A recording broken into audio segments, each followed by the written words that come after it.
বন্ধুরা, আজ আমরা ইতিহাসের এমন কিছু অদ্ভুত এবং রহস্যময় ব্যক্তির কথা বলবো যাদের শারীরিক গঠন দেখে গোটা বিশ্ব অবাক হয়ে গিয়েছিল। কোথাও একজন এমন মানুষ ছিল যার মাত্র একটি পায়ের ওজন ছিল 70 থেকে 60 কিলোগ্রাম। কোথাও এমন মেয়ে জন্মেছিল যে সত্যি সত্যিই 3টি নয় বরং 4টি পা নিয়ে পৃথিবীতে এসেছিল। আর কোথাও এক মেয়ে এতটাই অনন্য ছিল যে তার পা উল্টো দিকে ঘুরে থাকার কারণে তাকে উট মেয়ে অর্থাৎ ক্যামেল গার্ল বলা হতো। এই মানুষগুলো ইতিহাসের পাতায় এই জন্য স্থান পেয়েছে কারণ তাদের শরীর এমন ছিল যা দেখে যে কেউ আশ্চর্য হয়ে যাবে। তো বন্ধুরা, ভিডিওটি আজকের শেষ পর্যন্ত দেখতে অবশ্যই ভুলবেন না, কারণ শেষের দিকে এমন একজন মেয়ের কথা আমি বলবো যে সেই সময় মাত্র 2 সপ্তাহের বেতন ছিল $200।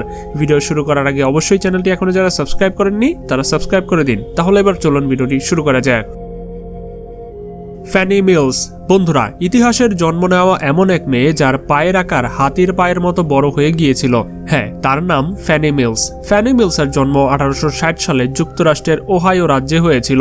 সে একটি সাধারণ পরিবারে জন্ম নিয়েছিল এবং জন্মের সময় সম্পূর্ণ সুস্থ ছিল। তার শরীরে কোনো ধরনের অস্বাভাবিকতা ছিল না, কিন্তু সময়ের সাথে সাথে তার জীবন এক রহস্যে পরিণত হলো যা দেখে মানুষ আশ্চর্য এবং ভয় পেয়ে গিয়েছিল। শৈশবে কয়েক বছর পর ফ্যানির পায়ে হালকা ফোলা দেখা দিতে শুরু করে।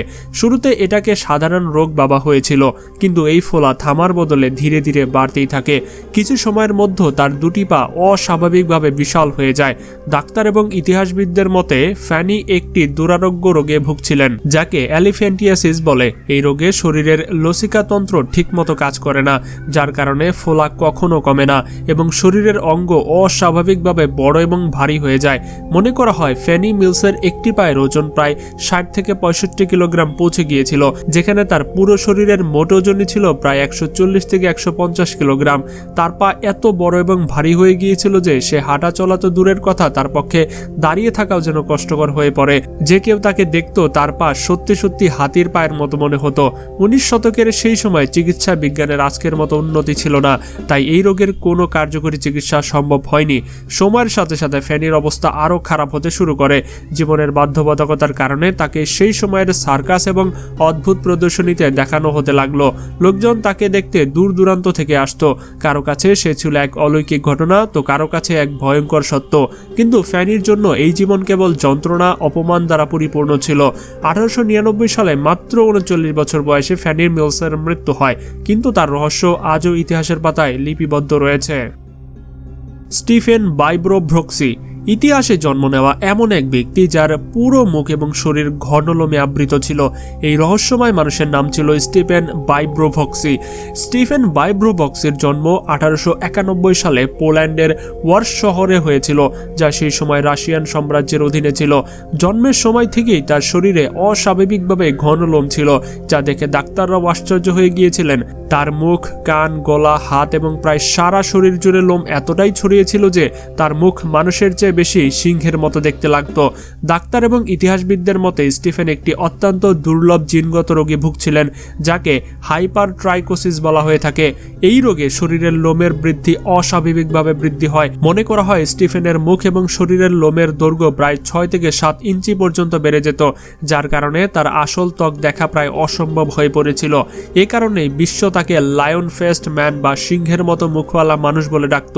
শৈশব থেকেই স্টিফেনের জীবন সাধারণ ছিল না। লোকেরা তাকে বিস্ময় এবং ভয়ের দৃষ্টিতে দেখত। ধীরে ধীরে তাকে সার্কাস এবং অদ্ভুত প্রদর্শনীতে দেখানো হতে লাগলো, যেখানে লোকেরা শুধু এটা দেখতে আসতো যে সত্যিই কি কোনো মানুষ এত ঘন লোম নিয়ে জন্মাতে পারে। মঞ্চে করতালি বেজে উঠত, কিন্তু পর্দার আড়ালে তার জীবন সংগ্রাম এবং একাকিত্বে পরিপূর্ণ ছিল। তবে স্টিফেন শুধু একটি প্রদর্শনীর বস্তু ছিল না, সে লেখাপড়া জানত। 1932 সালে মাত্র 41 বছর বয়সে স্টিফেন বাইব্রোভস্কির হৃদরোগে আক্রান্ত হয়ে মৃত্যু হয়, কিন্তু ইতিহাসে তার নাম আজও লিপিবদ্ধ আছে।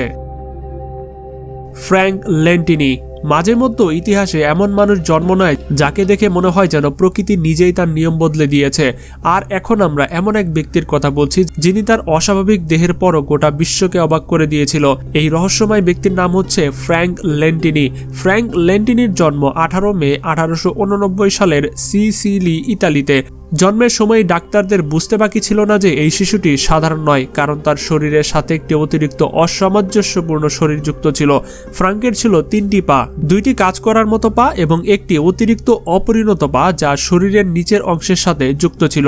ডাক্তার এবং ইতিহাসবিদদের মতে ফ্র্যাঙ্ক লেন্টিনি একটি দুর্লভ চিকিৎসার অবস্থায় ভুগছিলেন, যাকে কনজয়েন্ট টুইন বা সংযুক্ত যমজ শিশুর অবস্থা বলে মনে করা হয়। মনে করা হয় যে তার শরীর তার অসামঞ্জস্যপূর্ণ যমজ ভাইয়ের অঙ্গ বিকশিত হতে পারেনি এবং সেখানেই তার শরীরের সাথে এটা যুক্ত হয়ে গেছে। শৈশবে ফ্রাঙ্ককে তার এই শরীরের কারণে অনেক কঠিনতার সম্মুখীন হতে হয়েছিল। সমাজে তাকে ভিন্ন দৃষ্টিতে দেখা হতো, কিন্তু ফ্র্যাঙ্ক কখনো নিজেকে দুর্বল ভাবেনি। সে তার অস্বাভাবিকতা তার শক্তিতে পরিণত করেছিল। পরবর্তীতে সে সার্কাস শো এবং সাইড শো প্রদর্শনীতে অংশ নেয়, যেখানে লোকেরা আশ্চর্য হয়ে দেখত যে 3 পাওয়ালা এই মানুষটি সাধারণ মানুষের মতোই হাঁটছে, দৌড়াচ্ছে এবং সাইকেল চালাচ্ছে, এমনকি ফুটবলও খেলছে। ধীরে ধীরে ফ্র্যাঙ্ক লেন্টিনি বিশ্বব্যাপী প্রসিদ্ধ হয়ে ওঠেন এবং তাকে দ্য 3-legged ম্যান নামে জানা হতে লাগলো। কিন্তু মঞ্চের বাইরে তিনি একজন সাধারণ মানুষের মতোই জীবনযাপন করতেন। তিনি বিবাহ করেছিলেন, তার সন্তান হয়েছিল, এমনকি তিনি প্রমাণ করেছিলেন যে মানুষের পরিচয় তার শরীর থেকে নয়, বরং তার আত্মকথা এবং সাহস থেকে হয়। 1966 সালের 27 বছর বয়সে ফ্র্যাঙ্ক লেন্টিনের মৃত্যু হয়, কিন্তু তার গল্প আজও ইতিহাসের পাতায় জীবিত হয়ে রয়েছে। মার্টল কার্বিন। ইতিহাসে মাঝে মধ্যে এমন জন্ম হয় যাকে দেখে ডাক্তাররাও কিছুক্ষণ চুপ হয়ে যান। আর আজ আমরা এমনই একজন মেয়ের কথা বলছি যার শারীরিক গঠন গোটা বিশ্বকে বিস্ময় করে দিয়েছিল। এই রহস্যময় মেয়েটির নাম ছিল মার্টল কর্বিন। মার্টল কর্বিনের জন্ম 12 মে 1868 সালে টেক্সাস, আমেরিকায় হয়েছিল। জন্মের সময় এটা স্পষ্ট হয়ে গিয়েছিল যে সে সাধারণ শিশুদের মতো হয়নি, কারণ তার শরীরের নিচের অংশ অস্বাভাবিকভাবে বিকশিত হয়েছিল। মার্টলের ছিল 4টি পা, যার ভিতরে 2টি পা পুরোপুরি বিকশিত ছিল এবং অন্য 2টি অতিরিক্ত পা ছোট এবং দুর্বল ছিল। ডাক্তার এবং ইতিহাসবিদদের মতে মার্টল কর্বিন একটি অত্যন্ত দুর্লভ চিকিৎসার অবস্থায় ভুগছিলেন, যাকে ডিপাইগাস বলে। এই অবস্থা তখন সৃষ্টি হয় যখন ভ্রূণের বিকাশের সময় যমজ শিশু সম্পূর্ণ আলাদা হতে পারে না এবং শরীরের নিচের অংশ দ্বৈত কাঠামো বিকশিত হয়। শৈশবে মার্টলের জীবন সহজ ছিল না। লোকেরা তাকে বিস্ময় এবং ভয়ের দৃষ্টিতে দেখত, কিন্তু সময়ের সাথে সাথে তার অস্বাভাবিক গঠনই তার পরিচয় হয়ে ওঠে। খুব অল্প বয়সেই সে সার্কাস শো এবং সাইড শো প্রদর্শনীতে অংশ নেন, যেখানে দূর দূরান্ত থেকে লোক আসত তাকে এক নজর দেখতে। মঞ্চে সে ছিল একদম অদ্ভুত বস্তু, কিন্তু আসল জীবনে সে একজন সাধারণ মেয়ের মতোই বাঁচতে চাইত। মার্টল কর্বিনের গল্পের সবচেয়ে আশ্চর্যজনক করার মতো দিক হচ্ছে সে একটি সাধারণ পারিবারিক জীবনযাপন করেছিলেন। তিনি বিবাহ করেছিলেন এবং তার মোট 5টি সন্তান হয়েছিল, যা এই বিষয়ে প্রমাণ করে যে অস্বাভাবিক শারীরিক গঠন সত্ত্বেও তার শরীরের কিছু অঙ্গ পুরোপুরি সাধারণভাবে কাজ করেছিল। 1928 সালে মাত্র 59 বছর বয়সে মার্টল কর্বিনের মৃত্যু হয়, কিন্তু ইতিহাসে তার নাম আজও লিপিবদ্ধ রয়েছে। এলা হারপার।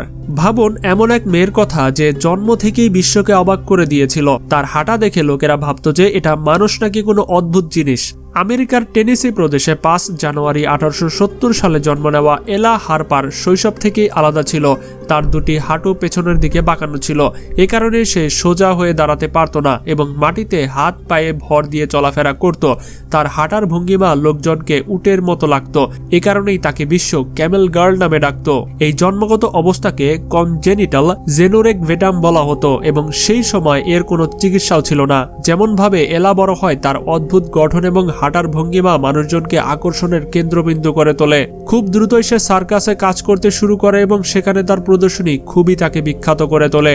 সেই সময় আমেরিকার অনেক বড় সার্কাস চলতো, কিন্তু এলা তাদের সবগুলোর মধ্যে সবচেয়ে আলোচিত এবং বিখ্যাত ব্যক্তিত্ব হয়ে ওঠে। সে প্রতি সপ্তাহে প্রায় $200 পেত, যা সেই সময়ে খুব বড় অঙ্ক ছিল এবং এই টাকা সে সম্পূর্ণভাবে তার লেখাপড়া এবং ভবিষ্যতের জন্য খরচ করত। লোকেরা তাকে শুধু তার শরীরের জন্য নয়, বরং তার পরিশ্রমী স্বভাব এবং বুদ্ধিমত্তার জন্য মনে রাখতে শুরু করে। তার জনপ্রিয়তা এত বেড়ে গিয়েছিল যে দূর দূরান্ত থেকে লোকেরা তাকে এক নজর দেখার জন্য আসত এবং সংবাদপত্রেও তার সম্পর্কে লেখা হতো এবং সেই সময় তার জ্ঞান এবং প্রদর্শনীতে ক্রমাগত উন্নতি সাধন করে। শেষ পর্যন্ত 19 ডিসেম্বর 1921 সালে 51 বছর বয়সে এলা হারপারের জীবনের শেষ সমাপ্তি হয়। কিন্তু সেই সময় বিশ্বে এসে তার অদ্ভুত প্রদর্শনী এবং পরিশ্রমের মাধ্যমে এমন এক পরিচয় তৈরি করেছিল যা আজও স্মরণীয় হয়ে রয়েছে।